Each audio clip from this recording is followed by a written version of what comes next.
me conhece, meu nome é Marcos, isso ninguém sabe. Todo mundo me conhece por chileno, mas pode chamar de chileno. Eu estou na noite há 15 anos, trabalhando com segurança. E nesses 15 anos a gente tem reparado algumas coisas que têm acontecido e o objetivo desse curso hoje é a gente poder afinar isso. Poder passar para vocês um pouco da nossa experiência. Então eu tenho o Eric, que é sargento da Polícia Militar, que me ajuda em todo o operacional. Tenho o Jordan, que é supervisor das escalas, que também tem bastante experiência com segurança. E tenho um amigo meu, o Índio, que é instrutor da polícia, instrutor de artes marciais, no curso de formação de vigilante. Trabalhou comigo em várias escoltas livres. Então o que vem acontecendo? Eu reparei que ninguém dá treinamento de segurança. Quando você vai para algum lugar, o cara quer um segurança educado, o cara quer um segurança de boa aparência, o cara quer um segurança que saiba falar, que ele saiba se portar, que tenha noção de defesa pessoal, mas ninguém se preocupa em dar esse treinamento. Então, se a gente não vai atrás, você sai só com você aprendendo no curso de vigilante. E o curso é igual a qualquer outro curso básico de formação, né?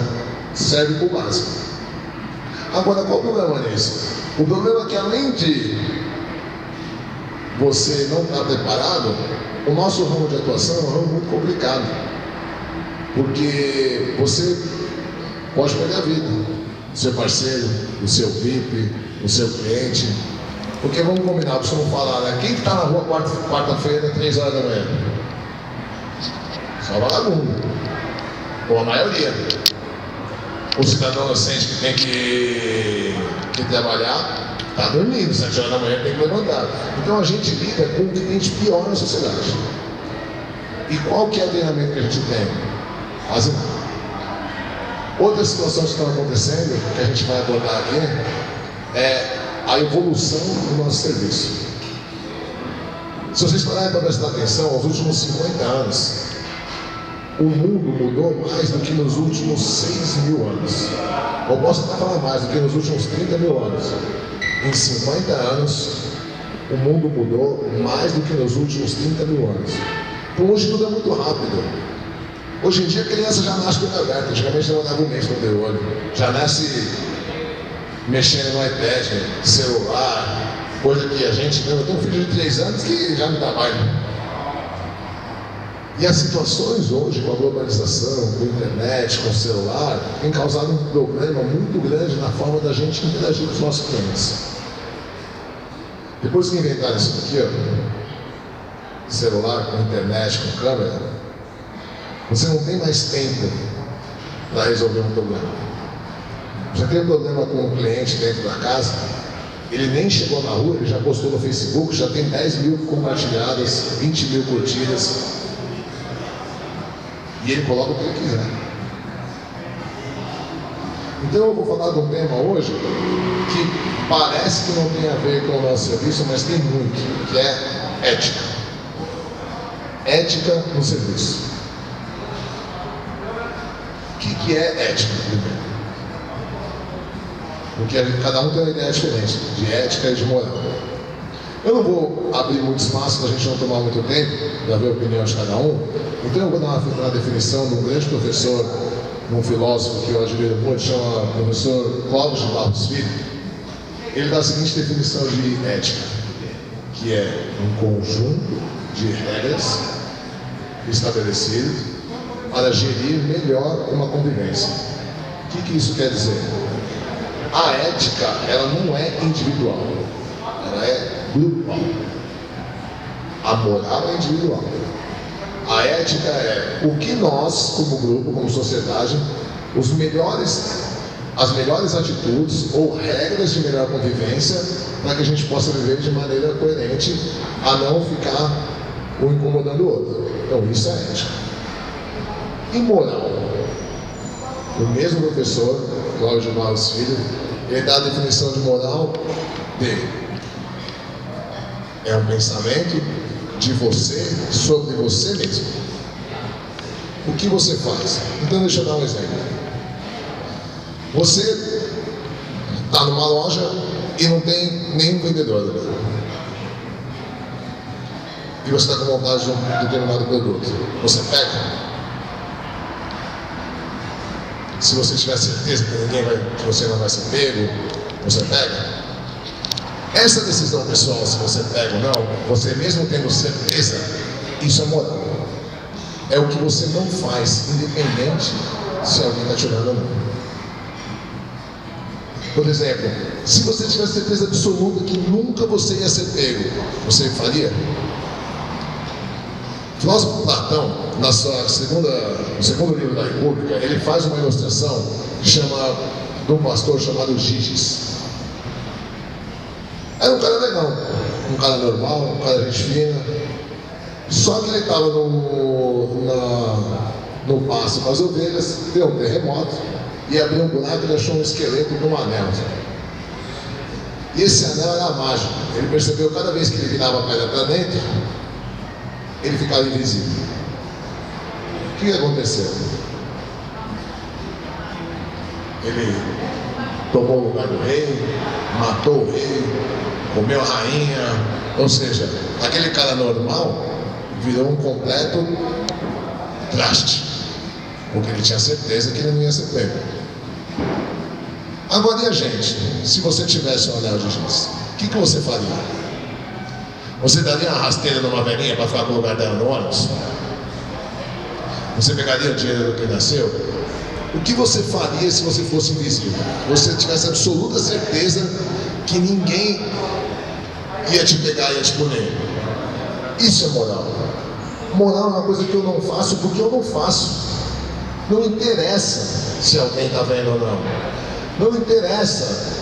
Pô, eu não aceito esquema para você entrar na balada. Eu não aceito esquema para você me dar dinheiro, sair sem pagar. Pô, mas ninguém está vendo, você vai ganhar dinheiro. Não é porque eu vou ganhar dinheiro, não é porque ninguém está vendo, é porque eu não faço.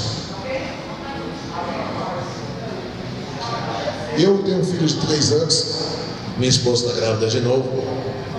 E eu tenho muita preocupação com a minha família, principalmente a gente trabalha com segurança. Só que a preocupação que eu tenho não é financeira, porque a gente hoje em dia tem uma série de recursos financeiros que você pode usar. Tem seguro, tem previdência. Se acontecer alguma coisa comigo, pelo menos para poder ajudar a minha esposa a cuidar dos meus filhos. Mas uma coisa me deixa muito preocupado. Eu sempre penso assim, se acontecer alguma coisa comigo hoje, o que as pessoas vão falar pro meu filho quando ele crescer de mim? Já pararam para pensar nisso? O que as pessoas falam de você?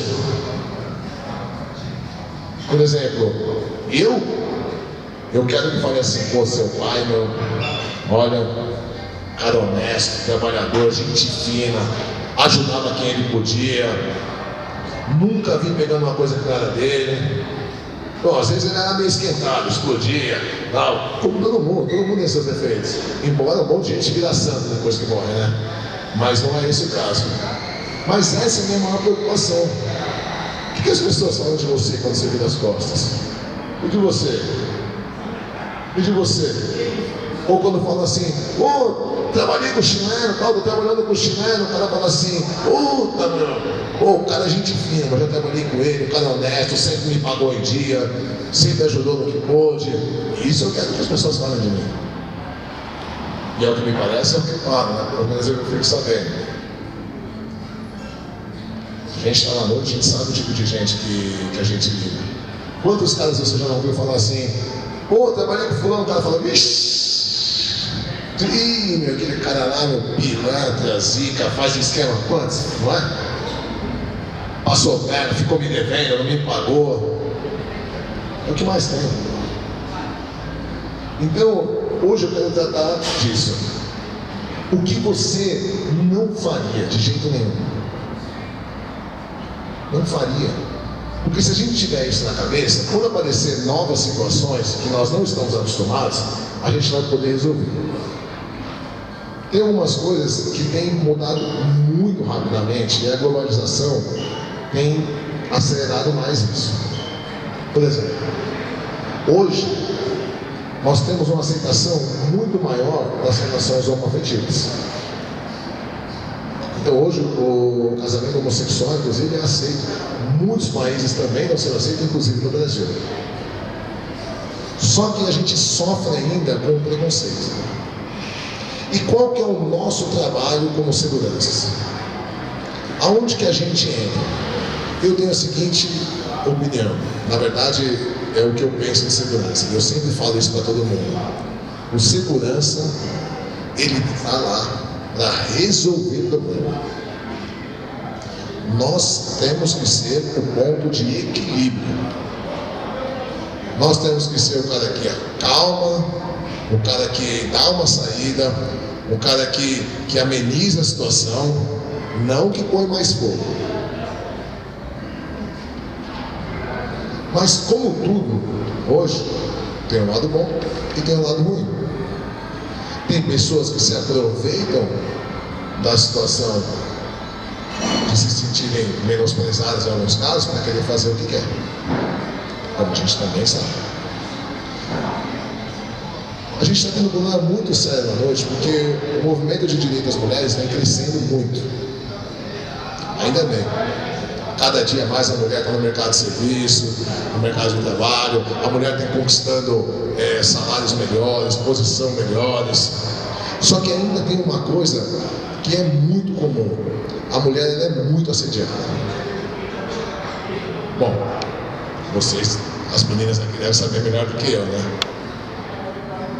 Só que qual é a reação nossa como seguranças? Já tivemos vários casos na mídia, inclusive. A menina se sentiu assediada, reclamou de segurança, e o segurança falou, frescura. Então o que acontece? Nós temos que cuidar dos nossos clientes, eles são o nosso patrimônio. Mas ele está bêbado, mas o cara foi folgado. Se você não sabe lidar com bêbado, se você não sabe lidar com um cara folgado, se você não aguenta desaforo, se você leva para o lado pessoal, me desculpe, mas você está na profissão errada. Não precisa nem continuar na palestra, pode levantar, muito obrigado. Por quê? Porque é o nosso serviço. A gente está lá para cuidar dele. Como o cara está bêbado, mas ele está curtindo, ele está pagando para beber. Ele está pagando o nosso salário para a gente garantir a segurança dele enquanto ele está bebendo. Se ele se alterou, se ele teve algum tipo de problema, a gente tem que resguardar a segurança dele. Meu pai me falou uma vez uma coisa que eu nunca mais esqueci. Eu era moleque. Eu tinha discutido com a minha mãe e tal, e ele falou assim, olha, eu falei, minha mãe é muito chata e tal. Ele falou assim, a gente que é homem nunca vai entender o que é amor de mãe. E é uma coisa muito séria, é verdade. Ele falou assim, você pode amar seu filho do jeito que você quiser, pode morrer por ele 10 vezes, mas você saiu de dentro dela. A gente que é homem nunca vai entender o que é isso. Só que isso se aplica em tudo na nossa vida. Eu que sou homem, você que é homem, você que é homem, nunca vai entender o que é sofrer um assédio que as meninas sofrem. A gente não vai entender, a gente pode tentar. Meu carro quebrou um tempo atrás, eu estava esperando um táxi no ponto de ônibus, e tinha uma menina do meu lado, uma menina bonita, com o corpo bonito e tal. Eu fiquei 10 minutos esperando o táxi. Eu não aguentava mais de tanto cara que mexia com ela. Mas era absolutamente todos. O cara do ônibus, o cara da bicicleta, o cara do carro, o cara da moto, todos. Eu já estava incomodado. E eu falei para ela assim, desculpa, mas é o dia inteiro assim? Ela falou, o dia inteiro assim. Nem ligo mais. Agora você acha certo? A pessoa, ela não tem um segundo de paz. Aí você fala assim, mas é mulher, tal, outras situações. Por exemplo, eu sou branco. Eu não vou entender nunca o que é sofrer preconceito racial. Eu posso imaginar, eu posso tentar entender, mas eu nunca vou saber de verdade o que é. Não concorda comigo? Eu nunca vou saber o que é. Como a gente que é homem nunca vai entender o que a mulher passa de verdade. E no caso dos homossexuais? A mesma coisa. Aí você vê às vezes a menina brava porque mexeram com ela, ou um casal homoafetivo revoltados porque sofreram alguma discriminação, e você fala assim, mas não foi nada demais, foi frescura isso daí. Não, não é. Sabe por quê? Eu costumo dizer o seguinte: todo mundo aqui em casa já teve uma torneira que ficou pingando, não teve? Todo mundo aqui, acho que não é privilégio meu ter uma torneira quebrada em casa. Geralmente o que a gente faz? A gente coloca um copo, coloca um balde para não ficar molhando o chão, né? E ele vai pingando ali. Quando estiver cheio, quando o balde estiver cheio, toda gota vai transbordar. Já pararam para pensar? Quando ele chegar no limite, toda a próxima gota vai transbordar. E é isso que acontece hoje. As pessoas hoje estão no seu limite. Alguém sofre algum tipo de preconceito e fica bravo, explode e fala assim, mas ele está dando chilique porque é gay. Não, não é. Imagina você com 12 anos tem uma preferência sexual diferente e você é perseguido na escola, você é perseguido no seu bairro, você é perseguido porque você tem uma opção sexual diferente. Quando você chega com 30 anos, você não aguenta mais. Não aguenta mais. Então não é aquela situação, é uma vida de preconceito que a pessoa vem sofrendo, é uma vida engolindo. Chega uma hora que a pessoa não aguenta, independente de qual seja o caso de discriminação, se seja racial, se seja sexista, se seja homossexual, não importa. E é nosso trabalho entender isso. Não é ficar bravo porque a pessoa está dando chilique. Quem é que tem filhos? Grande maioria, né? Sabe que Rei Salomão, na Bíblia, ele diz que